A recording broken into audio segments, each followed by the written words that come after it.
Puji Tuhan, salam semuanya. Selamat berjumpa kembali malam hari ini dalam online Discipleship Revival Total Ministry. Yuk kita sama-sama malam hari ini kembali untuk belajar firman Tuhan. Kita masih melanjutkan materi kita. Ini bab yang ketiga ya, ini part yang ketiga, bagian yang ketiga. Nah, kita membahas tentang hidup dalam anugerah. Bagi yang belum mengikuti, silahkan melihat di rekaman YouTube kita, supaya bisa mengikuti apa yang kita bahas pada malam hari ini. Ya, kekurangannya bisa dilihat atau didengarkan di YouTube kami. Oke, saudara, malam hari ini ya kita akan melanjutkan bagaimana hidup dalam anugerah. Jadi selama 2 sesi itu kita sudah membahas. Pertama adalah tentang anugerah dengan ukurannya ya, yang diberikan oleh Allah. Walaupun anugerah itu diberikan cuma-cuma untuk memudahkan kita untuk menikmati apa yang dijanjikan oleh Allah dalam kehidupan kita. Hal keselamatan, juga kesempatan untuk kita boleh melayani Tuhan. Amin. Nah, tapi kita harus jaga supaya kita tidak kehilangan anugerah itu. Kalau kita meremehkan, kita mengabaikan, itu bisa hilang, ya. Walaupun itu diberikan dengan cuma-cuma kepada kita semuanya. Nah, saudara, kemarin kita sudah bahas bagian yang kedua, ya, yaitu tentang hati seorang pemenang. Jadi ketika kita sudah ada di dalam anugerah itu, mentalnya harus dirombak, ya. Mentalnya bukan mental kampungan yang selalu kalah terus. Sehingga kalau datang pada Tuhan itu selalu hanya pamer tentang kelemahannya terus. Harusnya di dalam anugerah kita boleh bermegah, betul ya? Apa artinya bermegah? Bermegah itu sebenarnya kalau bahasa hariannya itu pamer, itu enggak ya? Bermegah itu pamer. Aku bisa ini, aku ngalami ini, gitu ya. Nah, pamer itu bukan hal-hal yang buruk, bukan hal-hal yang menyedihkan, menyengsarakan, tapi hal-hal yang Anda lihat sesuatu yang baik, yang luar biasa terjadi dalam kehidupan kita. Kita boleh bermegah di dalam anugerah itu. Amin. Kenapa? Karena Tuhan mengangkat kita. Pertama dia beri kita status sebagai lebih dari pemenang. Nah, di sini saudara, ada satu prinsip sebagai pemenang ini ya. Cara memandang masalahnya. Masalah bukan sesuatu yang menakutkan. Tapi masalah itu adalah sarana untuk membuktikan, untuk menunjukkan bahwa Anda punya nilai yang dianggap sebagai pemenang. Kalau Anda nggak pernah mengalami pergumulan, Anda nggak pernah mengalami masalah, lalu Anda bilang, aku menang, menang. Lalu ditanya, menang atas apa? Nangkep saudara? Jadi itu hanya alasan saja, sarana, supaya akhirnya bersama dengan Tuhan, Anda tampil sebagai pemenang. Ya. Karena kita lebih dari pemenang. Ingat ilustrasi kemarin. Istrinya Mike Tyson. Yang babak belur Mike Tyson, yang menikmati istrinya. Betul? Nah, Tuhan Yesus sudah lakukan semuanya untuk kita.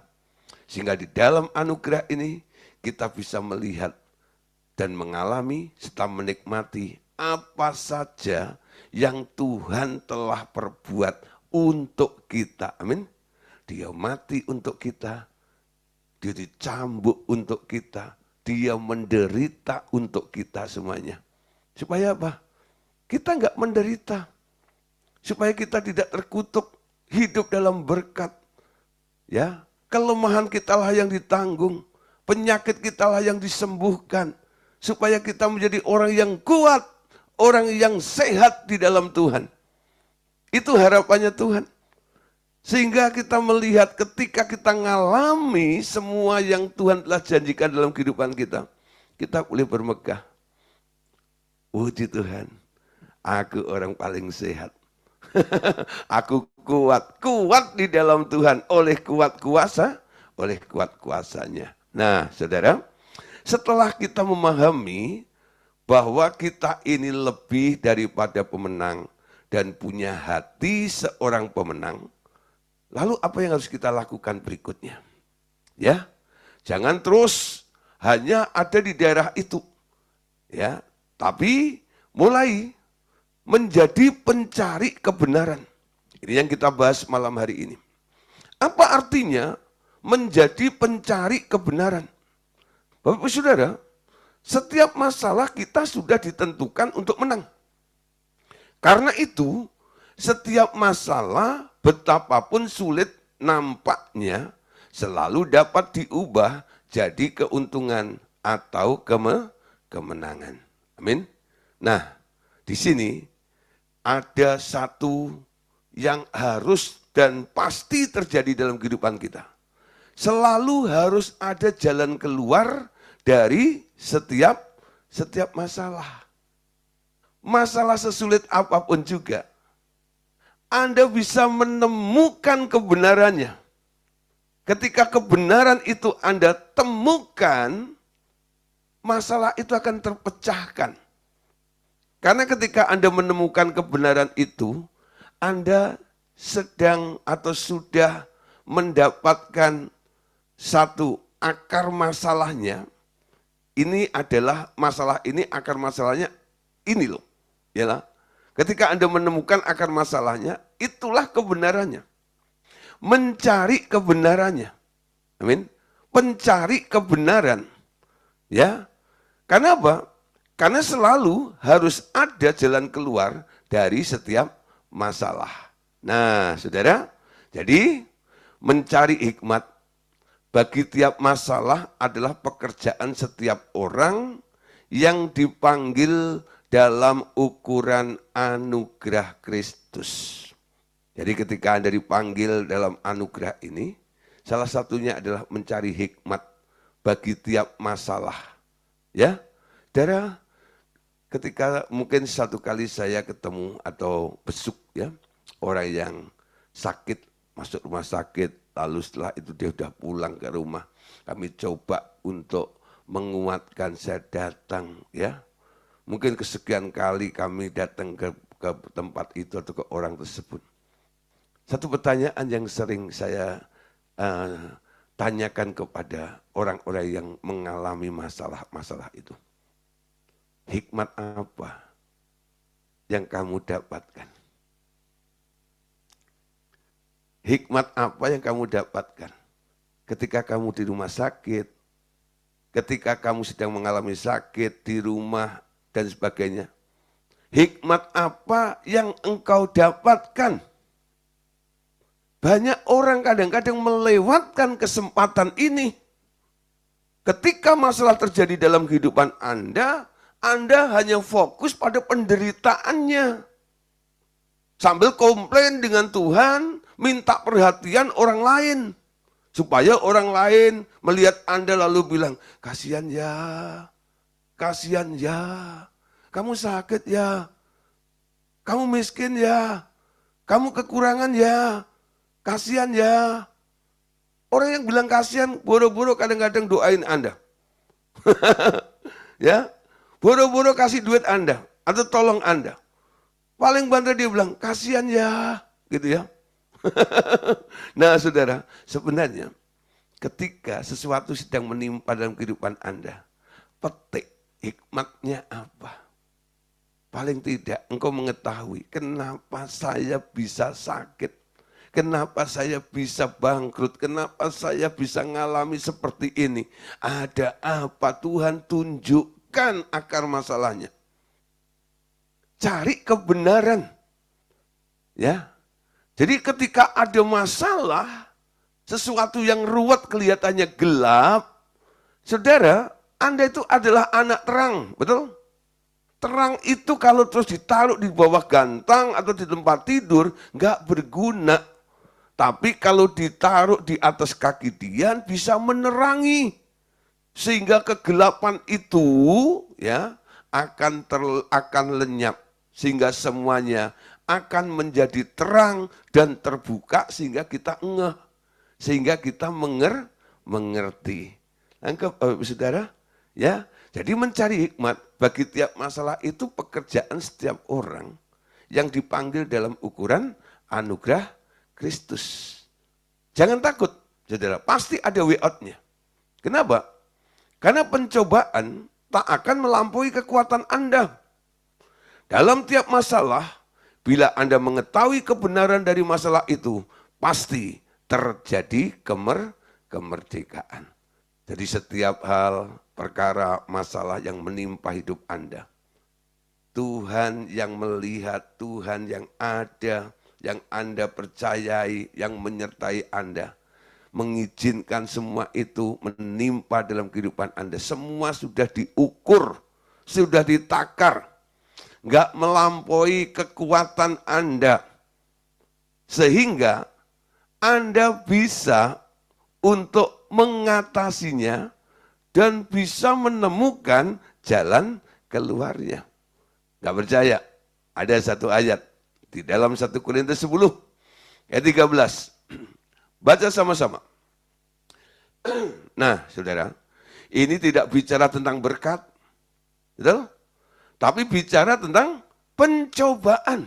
Perhatikan, pencobaan yang kamu alami ialah pencobaan-pencobaan yang luar biasa. Amin. Bukan pencobaan yang biasa. Amin. Biasa. Namanya pencobaan itu enggak ada yang luar biasa. Semua biasa, ya. Nah, yang tidak melebihi kekuatan manusia. Alasannya sebab Allah itu setia dan karena itu Ia tidak akan membiarkan kamu dicobai melampaui kekuatanmu. Pada waktu kamu dicobai, Ia akan memberikan kepadamu jalan keluar. Sehingga kamu dapat menanggungnya. Amin. Nah, jadi bagian A-nya dikatakan pencobaan yang kamu alami itu pencobaan yang biasa. Jangan karena shock, kaget, lalu salah ngomong. Ketika engkau sedang mengalami pencobaan, mengalami penderitaan, mengalami masalah dalam kehidupan Anda, langsung mulut kita bilang, aduh, ini pencobaan saya luar biasa. Pak Gideon, saya sedang mengalami pergumulan yang luar biasa. Saya bilang, siapa bilang luar biasa? Kadang-kadang saya sentak seperti itu. Kenapa saya suka nyentak orang seperti itu? Untuk menyadarkan supaya enggak lebay. Dulu saya digituin, saudara. Sama mentor saya. Sama senior saya. Ketika saya terus melihat diri saya. Dan saya selalu mengeluh dan membesarkan masalah yang saya hadapi dalam hidup saya. Senior saya bilang gini, siapa bilang? Omong kosong.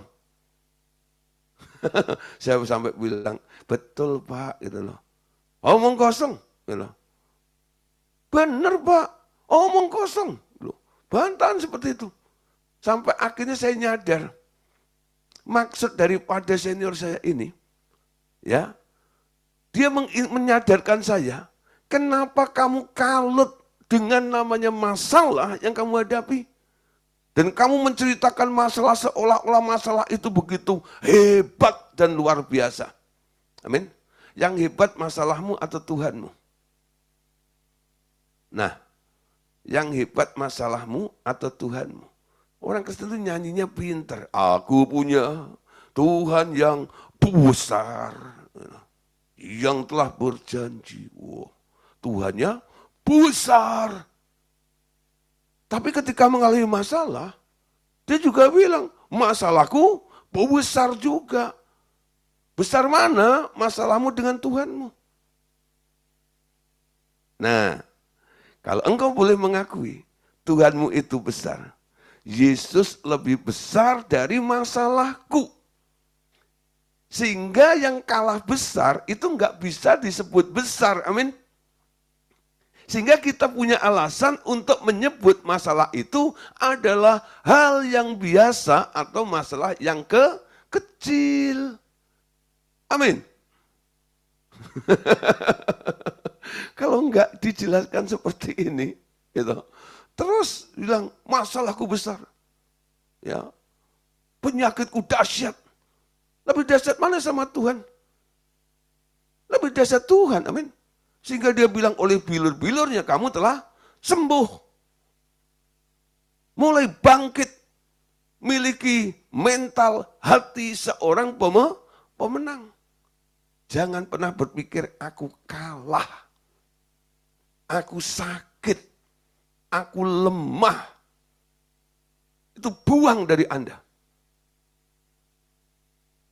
Lihat Tuhan yang besar yang ada dalam hidup Anda. Dalam anugerahnya, dia telah melakukan semua untuk kita semuanya. Tadi dikatakan, karena kita bisa mengatakan bahwa pencobaan itu hal yang biasa. Sebab Allah kita itu Allah yang setia. Ia enggak pernah membiarkan kamu dicobai melampaui kekuatanmu. Dan pada waktu kamu dicobai, Dia berjanji akan memberikan kepadamu jalan keluar. Sehingga kamu dapat menanggungnya. Amin. Gimana caranya? Tuhan memberikan way out-nya kepada Anda. Gimana caranya Tuhan menunjukkan jalan keluar atau way out itu kepada Anda dalam setiap masalah Anda. Bagaimana caranya? Caranya adalah Anda dibawa oleh Roh Kudus kepada seluruh kebenaran. Kalau Anda rela dipimpin oleh Roh Kudus, Roh Kudus akan membawa Anda kepada seluruh kebenaran. Jadi ketika Anda nggak ngerti harus melakukan apa, mengalami masalah, kelihatannya mengalami jalan buntu, jangan takut, jangan bingung. Anda bisa katakan aja kepada Tuhan begini, bawalah diriku kepada segala kebenaran.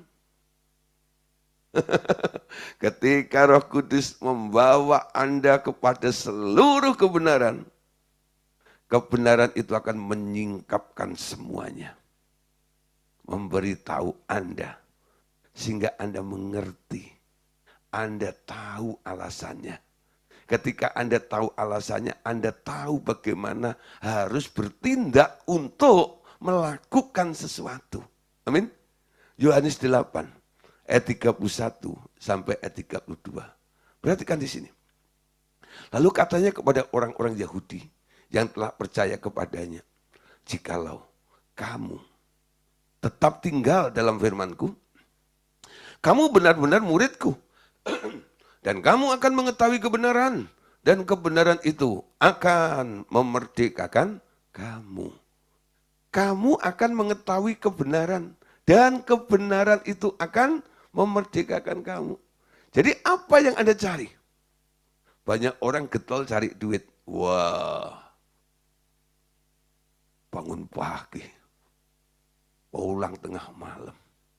Saudara, kalau Anda mungkin di daerah nggak kerasa perjuangan hidup itu.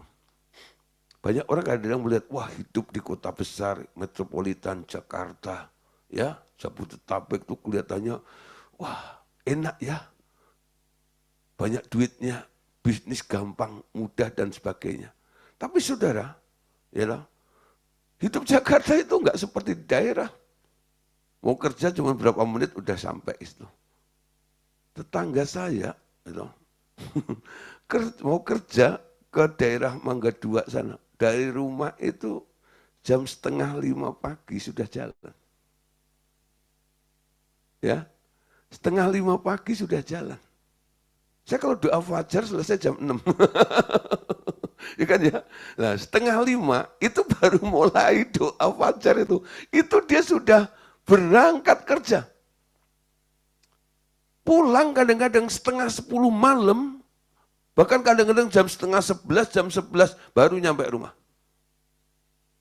Ya, lakukan terus. Dan sebagainya. Orang begitu gigih, giat untuk cari Cien. Cari cuan, Cien. Wah, waduh, gitu, rasanya seperti itu. Tapi saudara, kalau disuruh cari kebenaran, malesnya luar biasa. Ya, sehingga ketika mengalami masalah, dikasih PR, coba tanya Tuhan, kenapa kamu mengalami seperti ini? Dia balik lagi, Pak Gideon, saya itu kenapa sih? Saya itu kenapa sih? Kok bisa begini? Kok bisa begitu? Harusnya yang mencari bukan saya. Yang mencari itu Anda sendiri. Betul? Nah, karena saya hamba Tuhan, kadang-kadang saya bantu sekali, 2 kali. Untuk apa? Untuk mereka boleh mengerti ketika kebenaran itu tersingkap. Masalahnya jadi beres kadang-kadang. Ya, nah Bapak Ibu Saudara. Jadi kita mulai belajar. Mencari kebenaran itu akan memerdekakan dan memberikan solusi di dalam kehidupan kita. Orang-orang yang percaya. Amin. Nah saudara. Jadi sekarang kita lihat. Jadi orang Kristen, ya, kita ini harus tahu posisinya. Tempat kita parkir itu di mana. Ya, parkir yang paling indah, paling nikmat itu hanya satu tempat. In your presence. Dalam hadirat Tuhan. Saya suka sekali saudara. Dengan yang namanya hadirat Allah. Kalau saya menyanyi, memuji Tuhan. Saya lebih banyak untuk menikmati ada lagu-lagu yang liriknya kurang lebihnya ada di daerah ini. Di hadiratmu aku puas, di hadiratmu aku bebas. Ya, hadiratmu, hadiratmu sungguh indah. Kalau Anda nggak pernah masuk, nggak pernah tinggal di dalam hadirat Allah, Anda nyanyi seperti itu, Anda nggak akan ngerasa seperti apa sih namanya hadirat Allah itu seperti apa. Kadang-kadang kalau Anda ke gereja, sebelum firman Tuhan disampaikan, WL mengajak Anda memuji, menyembah Tuhan. Ketika penyembahan dinaikkan, masuk dalam hadiratnya, Anda mulai merasakan di situ. Tapi kan cuma beberapa menit saja, karena durasi. Loh? Karena untuk durasi pujian penyembahan itu nggak boleh lebih dari 3/4 jam. Nah, tambah acara ini itu paling banter ya hadirat Allah itu Anda nikmati 15 menit lah. Tapi untuk lebih lagi Anda bisa direndam dalam hadirat Allah itu. Anda harus ambil waktu sendiri dengan Tuhan. Masuk dalam hadirat Tuhan. Masuk hadirat-Mu Tuhan. Tinggal dalam hadirat-Mu. Memandang wajah-Mu. Menikmati itu. Amin. Nah saudara, ketika manusia jatuh dalam dosa, otoritas atas bumi yang diberikan oleh Allah kepada manusia telah dirampas oleh si iblis. Tapi kabar baiknya, bumi ini tetap miliknya Allah. Hanya otoritas atasnya yang diambil oleh si iblis. Tetapi Tuhan telah mengambil kembali otoritas atas bumi itu dengan membayar kembali dengan darahnya. Sekarang, bumi serta otoritasnya telah berada di tangan Tuhan. Baginya, untuk menolong seseorang keluar dari masalah hidup sengsara di bumi, dapat dengan segera dilakukan. Ia menjadikan Anda ahli waris bumi. Asal Anda tahu dan punya iman untuk mengambilnya. Cemas, khawatir tentang hidup sehari-hari tak perlu menguasai Anda lagi. Bahkan Ia menyediakan tempat di hadiratnya bagi Anda agar tiap hari Anda boleh hidup di situ. Jadi namanya hadirat Allah itu adalah tempat yang disediakan oleh Allah. Siapapun boleh boleh tinggal, boleh parkir di situ. Menikmati, masuk dalam hadiratnya. Anda merasakan kehadiran Tuhan di situ. Itu tempat disediakan oleh Allah. Kalau hatimu sedang kacau, hatimu sedang sedih, hatimu sedang khawatir, karena lingkunganmu yang mengintimidasi terus, masuk ke dalam kamar. Kunci pintu. Datang kepada Tuhan. In your presence. Ya. Dalam hadirat Tuhan. Nikmati kehadirannya. Rasakan kasih-Nya. Lihat kuasanya. Alami sentuhannya, jamahannya atas Anda. Di dalam hadirat itu. Saya ingat satu kisah di dalam Alkitab. Ada satu orang, anak yang sakit busung lapar ya. Perutnya besar gitu. Datang kepada Yesus di hadapan Tuhan Yesus, dia nggak ngomong apa-apa. Ketika Yesus melihat dan mereka saling menatap, anak ini nggak ngomong apa-apa. Dia cuma buka bajunya, tunjukkan perutnya yang besar itu. Apa yang terjadi? Sembuh. Siapa yang nyembuhin? Tuhan. Kenapa bisa sembuh? Karena posisinya dia ada di hadapan Tuhan Yesus, ada di dalam hadiratnya. Jadi orang yang ada di dalam hadiratnya ini sedang berjumpa dan berhadapan dengan Allah. Allah di depanmu, Allah di hadapanmu.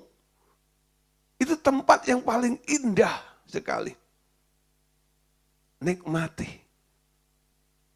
Kalau Anda mungkin dekat ya dengan orang yang sangat loyal, bos besar gitu, rasanya wah enak ya.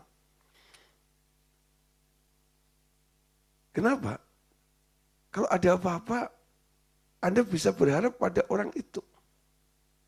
Kalau Anda dekat dengan Tuhan, ada di dalam hadiratnya, itu jauh lebih nikmat, jauh lebih indah daripada semua yang ada di sekitar Anda selama ini yang bisa membuat Anda sementara, Anda senang dan sebagainya. Amin. Nah saudara, cemas, khawatir tentang hidup sehari-hari, itu harusnya nggak perlu menguasai hidup kita. Biar hidupmu dikuasai oleh hadirat Allah itu. Rasanya blong, rasanya maknyes, itu paling enak. Ya. Nah, biasakan kesadaran Anda untuk selalu sadar bahwa Tuhan itu tetap ada bersama dengan Anda, itu harus dipertahankan. Ya. Nah, kebiasaan tiap orang tiap bangun dari tidur adalah langsung memakai pikirannya untuk merancang apa yang akan diperbuatnya hari itu. Ketika berdoa memasuki hadirat Tuhan, pikiran-pikiran itu dengan segera mewarnai doanya. Nah, ketika Anda bangun tidur, coba sekarang cek.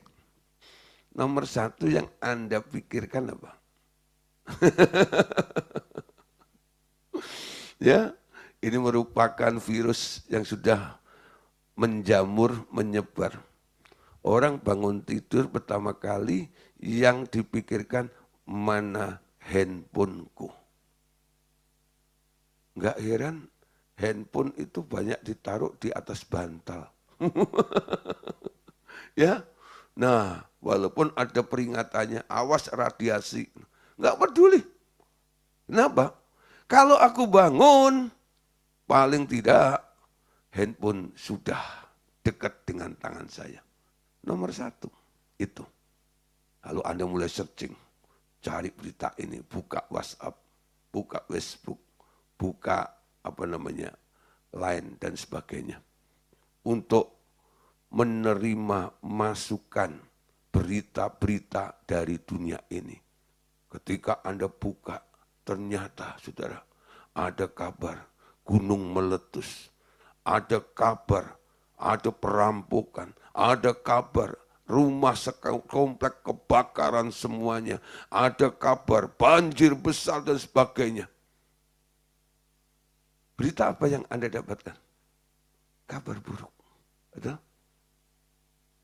Nah, ketika Anda masuk ke dalam hadirat Tuhan, semua yang telah masuk itu sudah mengotori pikiran Anda itu, kebawa dalam hadirat Allah itu. Dan itu mewarnai doa-doa Anda. Walaupun dalam tanda kutip nih, Anda sedang berdoa syafaat. Ya, Tuhan, aku berdoa untuk mereka yang sedang mengalami musibah ini, bla bla bla bla bla bla.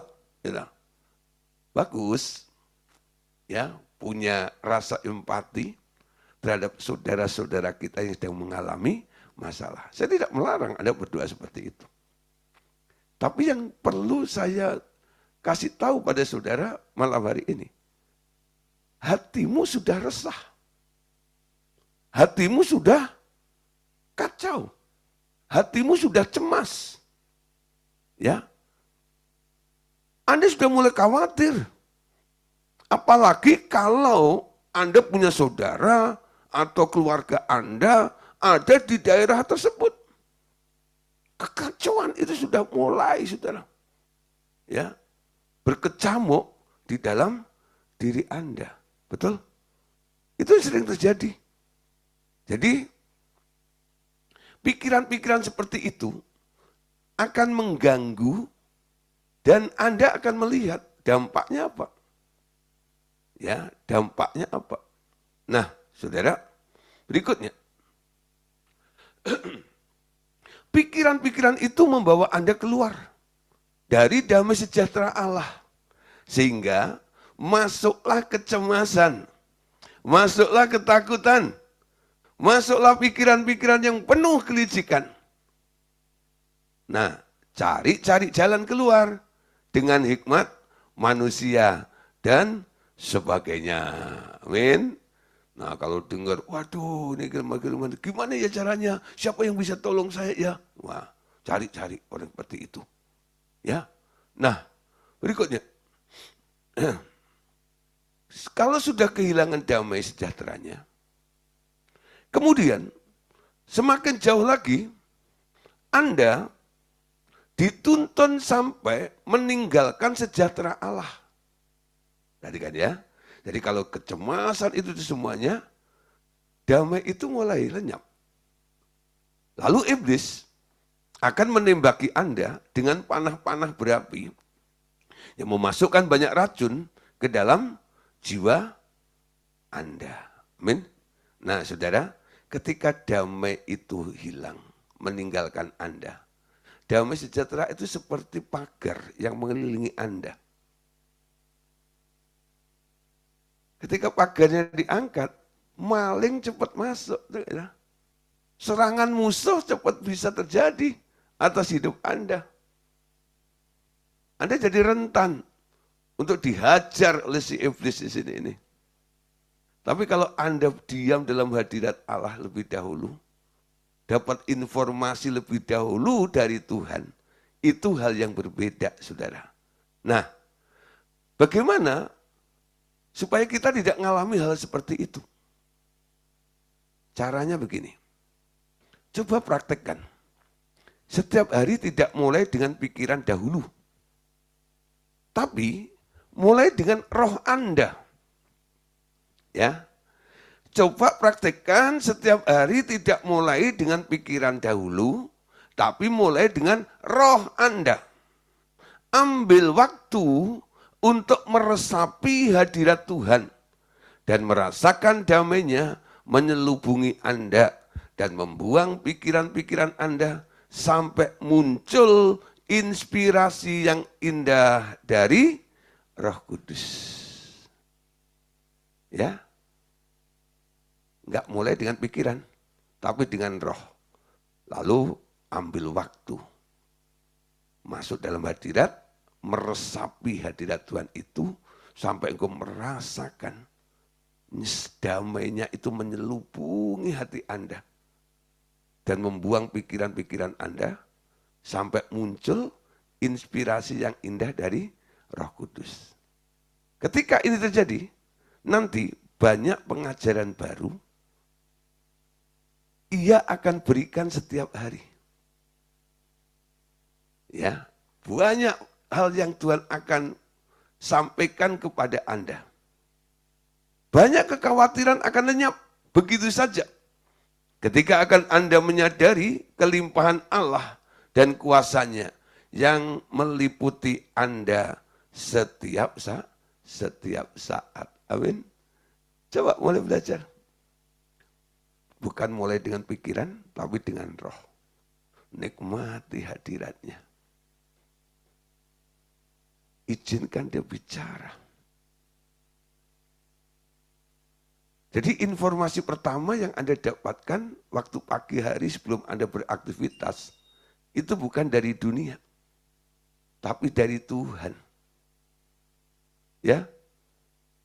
Nah, ketika Anda nanti mendengar tentang berita ini, berita itu, dan sebagainya, Anda sudah punya dasar, Anda sudah punya alasannya. Kenapa? Sebelum Anda mendengar berita yang lainnya, Anda sudah tahu, Tuhan sudah kasih sesuatu kepada Anda. Sehingga Anda siap untuk menghadapi semuanya itu. Amin. Nah, saudara, jadi setelah kekhawatiran lenyap, ya, menyadari kelimpahan Allah yang meliputi Anda saat itu, setelah itu biasakan baca koran pagi. Baca koran pagi. Apa Pak itu koran pagi? Jawa Pos, Suara Pembaruan. Saudara, dulu saya langganan Suara Pembaruan, ya. Nah, waduh, itu untuk melihat ini, melihat itu. Tapi sekarang karena sudah teknologi gitu ya, jadi sekarang saya udah nggak pakai itu lagi koran. Nah, banyak orang gemar membaca koran untuk mencari berita-berita itu. Apa maksudnya? Baca koran pagi. Ya. Baca koran pagi itu artinya Anda minta Roh Kudus untuk memberitahu hal-hal penting yang terjadi di sekitar rumah tangga Anda.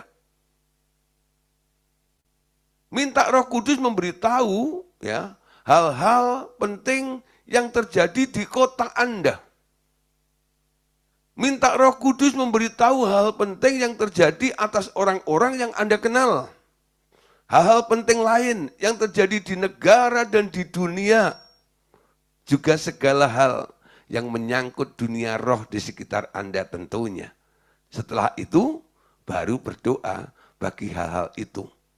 Dan perangi yang harus diperangi, berkati yang harus diberkati, hubungi orang-orang yang perlu dihubungi, lalu sembah dia sepuas-puasnya. Nah, saudara, jadi baca Quran pagi itu artinya Anda minta Roh Kudus memberitahu. Roh Kudus, gimana dengan usaha saya? Gimana dengan supermarket saya? Gimana dengan bisnis saya? Anda tanya Tuhan. Ya. Nah, nanti dia akan kasih tahu Anda. Gimana dengan keluarga saya? Nanti dari informasi yang diberikan oleh Roh Kudus, kalau ada yang perlu diperangi, perangi apa yang perlu diperangi. Berkati apa yang perlu diberkati. Hubungi orang kalau itu memang Roh Kudus menyatakannya tentang orang itu. Ya, halo, ada apa kalian hari ini? Oh, kebetulan ya, kamu telepon saya. Sehingga ada yang diajak ngomong nih. Emang kenapa? Iya, hari ini saya mengalami begini. Nah, kenapa tadi Roh Kudus mengingatkan menyebut nama orang itu? Supaya Anda menelpon orang itu. Iya, rasanya saya sudah putus asa. Rasanya saya sudah nggak mampu. Rasanya saya sudah nggak sanggup. Saya sudah malu dan sebagainya. Dan sebenarnya, terus terang ya, saya itu sudah pengen mau mengakhiri hidup saya aja. Saya mau bunuh diri. Jangan, dia bilang.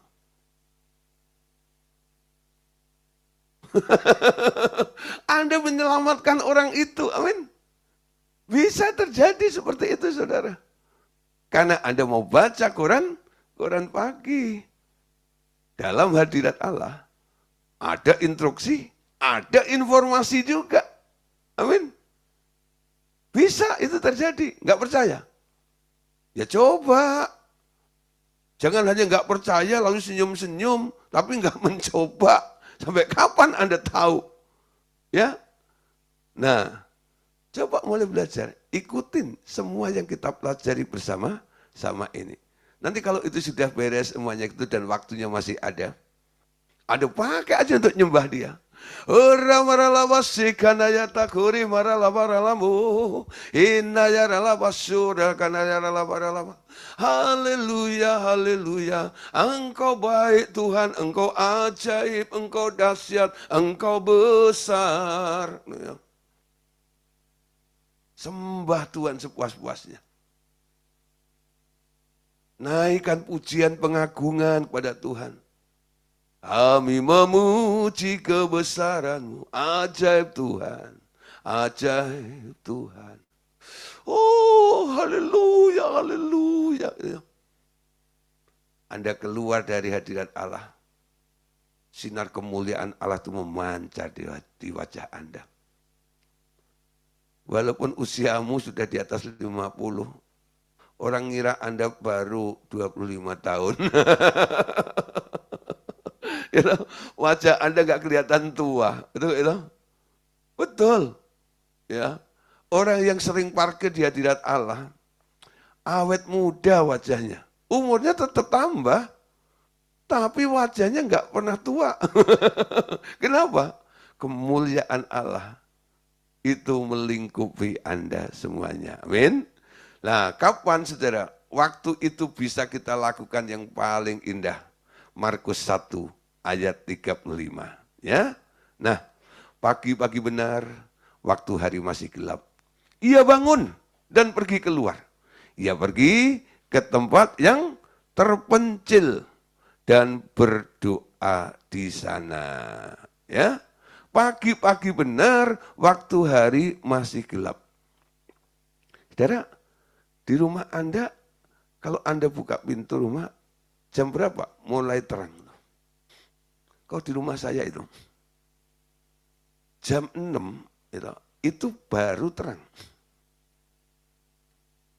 Ya, sebelumnya itu gelap. Kadang-kadang kalau sudah bangun pagi gitu, saya matiin lampu teras, gitu ya. Lalu saya intip korden gitu loh. Oh, gelap ya. Sebelum jam 6. Nanti kalau pas jam 6 gitu, lalu saya buka aja, loh kok udah terang. Pas jam 6 itu udah terang. Itu rumah saya. Jadi kalau ayat ini bilang, pagi-pagi benar, waktu hari masih gelap, ya sebelum jam 6 itulah. Bisa jam 5, bisa jam 4, tergantung. Ya, ngapain? Bangun pagi-pagi, pergi keluar ke tempat yang terpencil dan berdoa. Bukan kebetulan saudara, ini malam Kamis. Besok pagi kita ada doa fajar.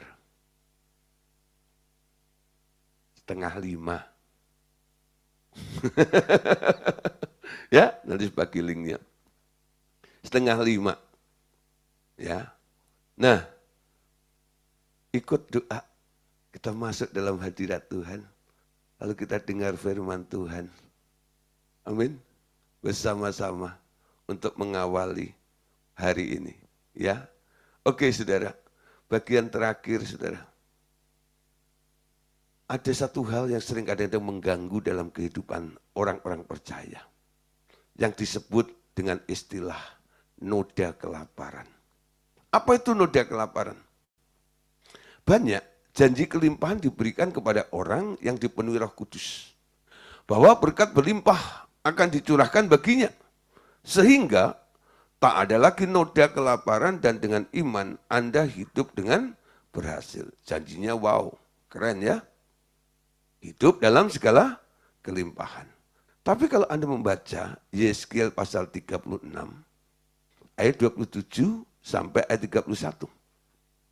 Rohku akan kuberikan diam di dalam batinmu.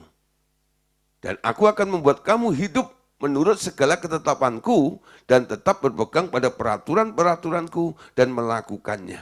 Dan kamu akan diam di dalam negeri yang telah kuberikan kepada nenek moyangmu dan kamu akan menjadi umatku dan aku akan menjadi Allahmu.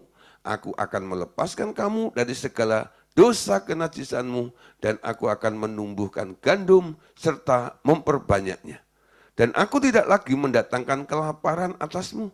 Aku juga memperbanyak buah pohon-pohonanmu dan hasil ladangmu. Supaya kamu jangan lagi menanggung noda kelaparan di tengah-tengah bangsa. Dan kamu akan teringat-ingat kepada kelakuanmu yang jahat dan perbuatan-perbuatanmu yang tidak baik. Dan kamu akan merasa mual melihat dirimu sendiri karena kesalahan-kesalahanmu dan perbuatan-perbuatanmu yang keji. Saya enggak bicara tentang kelahiran baru di sini. Tapi yang saya mau bahas ini adalah tentang satu istilah yang dipakai supaya kamu jangan lagi menanggung noda kelaparan. Apa itu noda kelaparan, saudara? Ya, apa itu noda kelaparan? Ada saatnya, ya, saat-saat tertentu, Roh Kudus sengaja mungkin mengajar Anda kembali untuk mengerti apa artinya kekurangan dan apa artinya kelimpahan. Bukan terus-menerus lapar, tetapi sekedar pengajaran roh. Dalam keadaan seperti itu akan muncul reaksi yang menunjukkan apakah noda kelaparan masih ada di dalam Anda. Ya, dalam Anda. Nah, Bapak Saudara, saya sebagai hamba Tuhan, saya tahu apa artinya kelimpahan. Dan saya tahu apa artinya kekurangan. Ya. Nah, Paulus sendiri ngomong seperti itu. Ketika saya membaca tulisan Paulus, dan itu saya alami di dalam kehidupan saya bisa berkata, sama seperti Paulus ngomong, aku tahu apa itu kelimpahan dan apa itu kekurangan.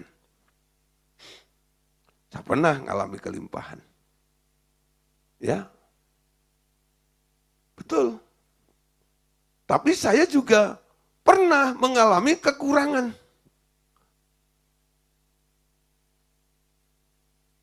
Ketika saya renungkan, saya mengerti Tuhan kenapa izinkan saya. Ketika saya mengalami kelimpahan, saya boleh melihat Tuhan yang besar yang memelihara saya.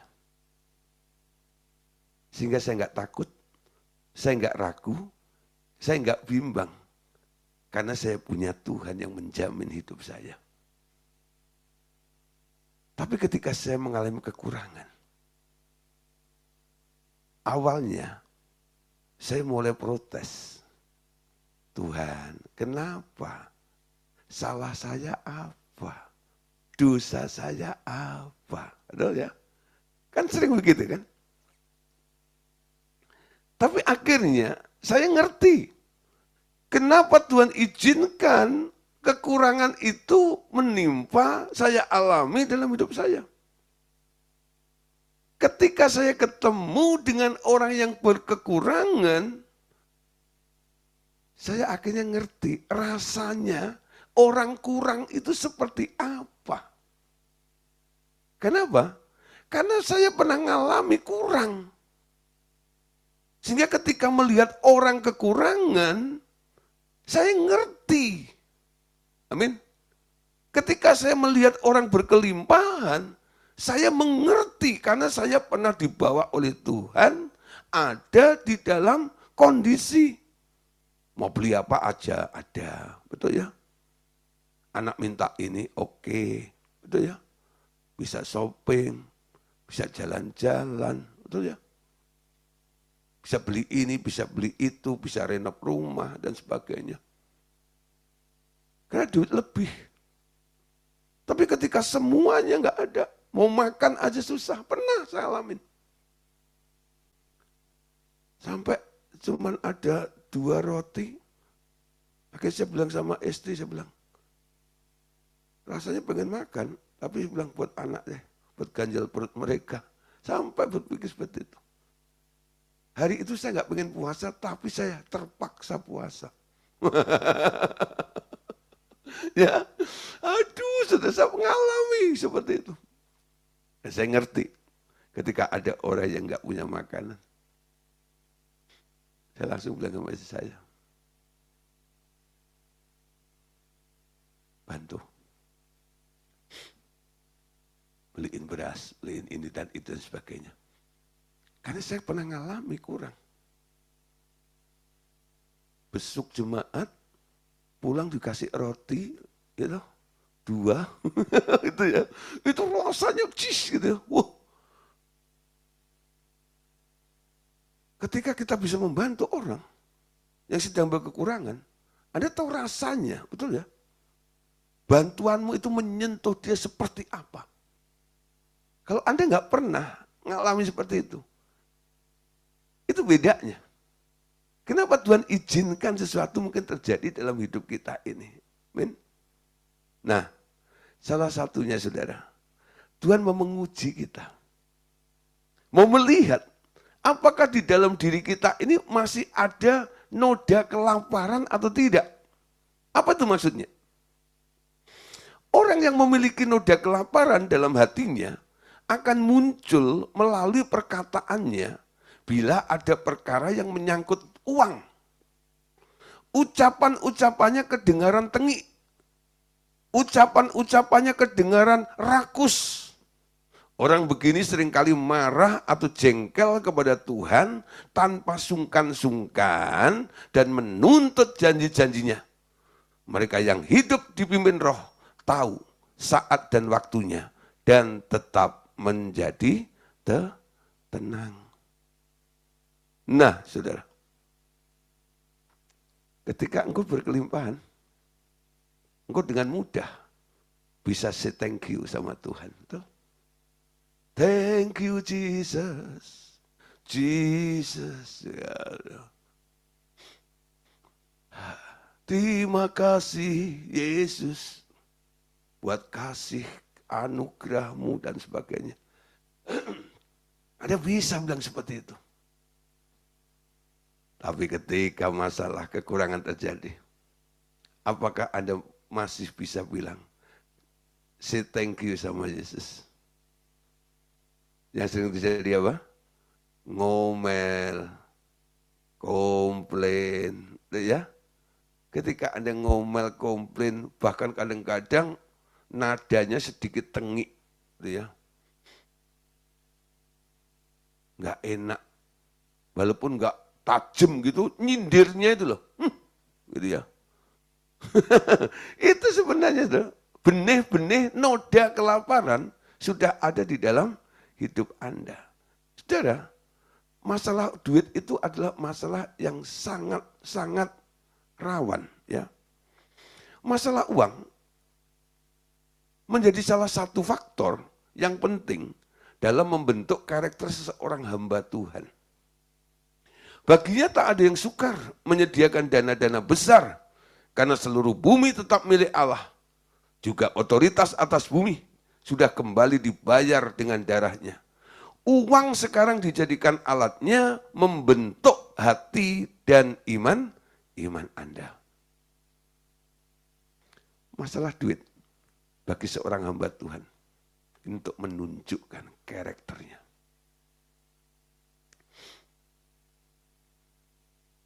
Coba mulai belajar. Motivasi melayanimu apa? Saya selalu bilang sama orang-orang yang saya bina, kalau kamu melayani, motivasimu cari duit, stop melayani. Kalau kamu cari duit, kerja. Pelayanan bukan arena untuk cari duit. Pelayanan itu adalah satu yang sangat berharga yang Tuhan percayakan dan karuniakan pada kita. Kita yang menerima, tekadnya cuma satu, mengabdi kepada Tuhan. Jadikan dirimu abdi, hamba, untuk terus diperintah oleh Tuhan. Bukan berpikir masalah untung rugi dalam pelayanan. Kalau aku melayani di sana, untungnya berapa? Kalau aku melayani ke sana, amplopnya tebel atau tipis. Karaktermu dibentuk dengan duit ini. Belajar. Kalau Anda siap untuk masuk dalam pelayanan, targetnya bukan duit. Targetnya buat Tuhan senang. Amin. Targetnya buat Tuhan senang. Lalu kalau nggak boleh mikir duit, gimana Pak tentang kebutuhan kita? Saya hamba Tuhan. Semua dibereskan, dicukupkan oleh Tuhan. Ada saja caranya Tuhan. Betul. Ketika saya masih bujangan, berkat Tuhan ya berkat hamba Tuhan bujangan, saudara. Tahu sendiri ya, hamba Tuhan bujangan itu berapa? Ya, hidup di Jakarta ya tahun-tahun 94, 25 segala macam itu ya. Ya itu sekitar ya 3-5 juta lah waktu itu ya. Nah, ketika menikah ya, mesti biayai istri itu macam, Tuhan tambahin lagi nih. Punya anak, mesti beli susu, mesti beli pampers, mesti beli ini dan itu dan sebagainya. Tuhan tambahin lagi nih. Anak tambah lagi. Tuhan tambahin lagi, saudara. Betul. Enggak cari obyekan, enggak. Tetap ada konsisten pelayanan itu.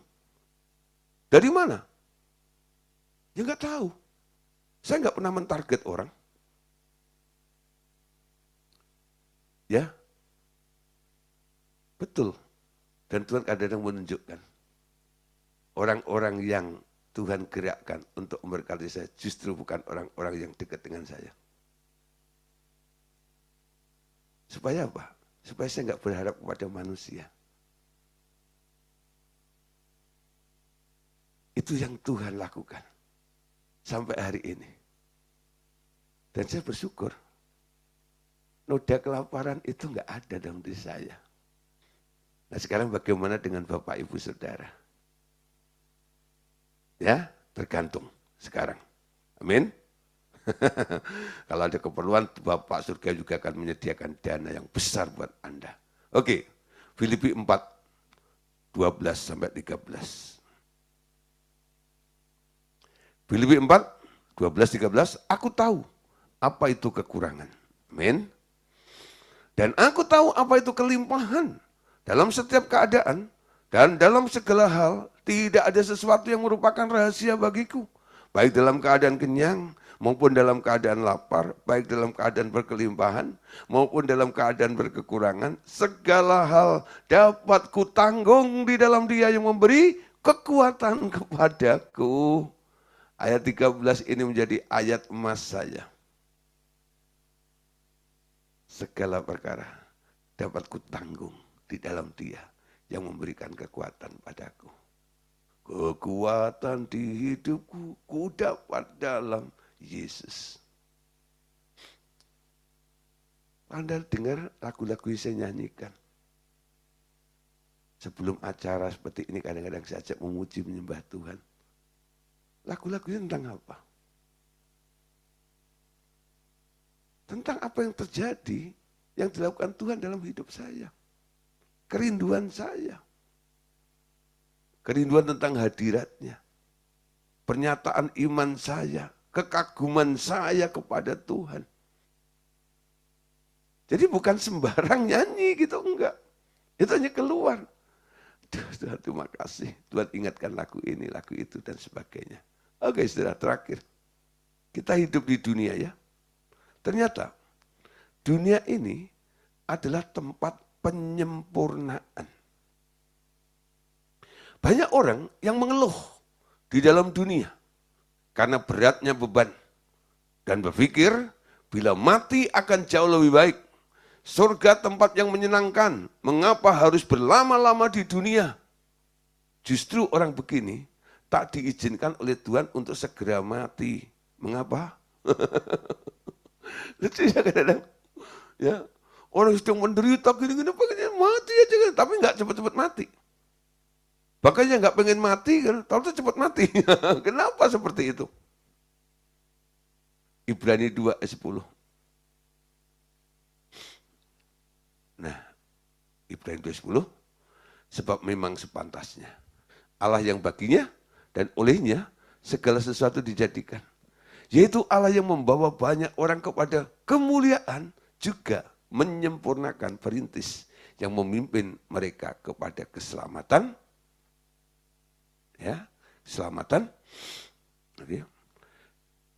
melalui penderitaan. Dunia ini tempat penyempurnaan. Sarana untuk menyempurnakan alatnya cuma satu, yaitu penderitaan. Dan Allah memandang dunia ini adalah tempat terbaik untuk menyempurnakan seseorang. Ia menghendaki manusia beriman yang disempurnakan imannya di dalam dunia. Karena justru disinilah tempat setan-setan dibuang. Di tempat lain tak ada setan-setan yang dapat dimanfaatkan untuk pertumbuhan iman. Dan ia menantikan para pemenang keluar dari dunia dan memasuki surganya. Amin. Jadi kita lihat, dunia ini sengaja dipakai oleh Tuhan karena apa? Untuk menyempurnakan manusia. Karena di sini ada setan yang usil itu. Ya, Anda tahan atau enggak godaannya. Amin. Ibrani 12, 1-2.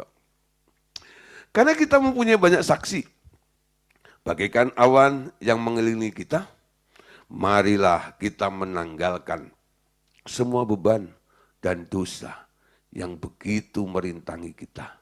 Dan berlomba dengan tekun dalam perlombaan yang diwajibkan bagi kita. Marilah kita melakukannya dengan mata yang tertuju kepada Yesus. yang memimpin kita dalam iman dan membawa iman kita itu kepada kesempurnaan yang dengan mengabaikan kehinaan tekun memikul salib ganti sukacita yang disediakan bagi dia yang sekarang duduk di sebelah kanan tahta Allah. Ya, bertanding dalam perlombaan. Perlombaan apa? Perlombaan iman. Nah, dalam pertandingan ini, ayat 2 ini sarannya. Mari kita melakukannya dengan mata yang tertuju kepada Yesus. Dia akan memimpin kita dalam iman dan membawa iman kita itu kepada kesempurnaan. Nah, saudara, dibawa. Amin. Walaupun ada rintangannya. Maksudnya apa? Allah ingin umatnya tinggal selama mungkin agar membangun kerajaannya di dunia dan menang melawan si iblis. Menjadikan iblis tontonan umum. Dari kemenangannya, orang yang ingin cepat mati karena kesukaran dunia adalah orang yang telah kalah. Seorang pengecut dan pecundang yang ingin melarikan diri atau escape dari peperangan melawan si iblis.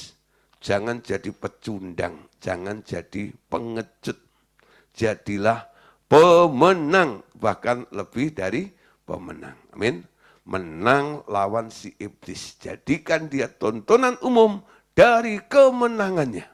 2 Korintus 5, 2-5. Sementara kita dalam kemah ini kita mengeluh karena kita rindu mengenakan tempat kediaman surgawi. Sebab dengan demikian kita berpakaian dan tidak kedapatan telanjang. Sebab selama masih diam di dalam kemah ini kita mengeluh oleh beratnya tekanan. Karena kita mau mengenakan pakaian yang baru itu tanpa menanggalkan yang lama, supaya yang fana itu ditelan oleh hidup. Tetapi Allah lah yang justru mempersiapkan kita untuk hal itu, dan sebagai jaminannya dia mengaruniakan roh kepada kita. Amin. Memang ada berat tekanan. Justru Allah lah yang mempersiapkan kita untuk hal itu. Amin. Nah, Yohanes 17:15. Ini doa Tuhan Yesus. Aku tidak meminta supaya engkau mengambil mereka dari dunia, tetapi supaya engkau melindungi mereka dari yang jahat. Dunia ini banyak masalahnya, banyak tantangannya. Yesus sayang dengan Anda. Tapi kenapa dalam doanya dia nggak minta pada Bapak untuk mengangkat Anda dari dunia ini? Karena Anda perlu disempurnakan. Anda perlu diproses ada di sini. Amin. Sampai Anda tampil dan muncul sebagai pemenang. Kalau sudah pemenang, Kolose 2:15 ini ayat terakhir. Ia telah melucuti pemerintah-pemerintah dan penguasa-penguasa dan menjadikan mereka tontonan umum dalam kemenangannya atas mereka. Amin. Anda bisa berkata, hai maut, di manakah sengatmu? Orang yang menang, yang luar biasa di dalam Tuhan. Wow, Bapak Saudara, ini luar biasa ya. Jadi setelah kita belajar hidup dalam roh, hidup dalam anugerah, sekarang ada proses progres yang terjadi di dalam kehidupan kita. Nah, minggu depan kita akan belajar lagi. Temanya adalah tentang manifestasi Yesus. Apa artinya? Penasaran? Ikut lagi kelas pemuridan. Amin. God bless you. Tuhan Yesus memberkati.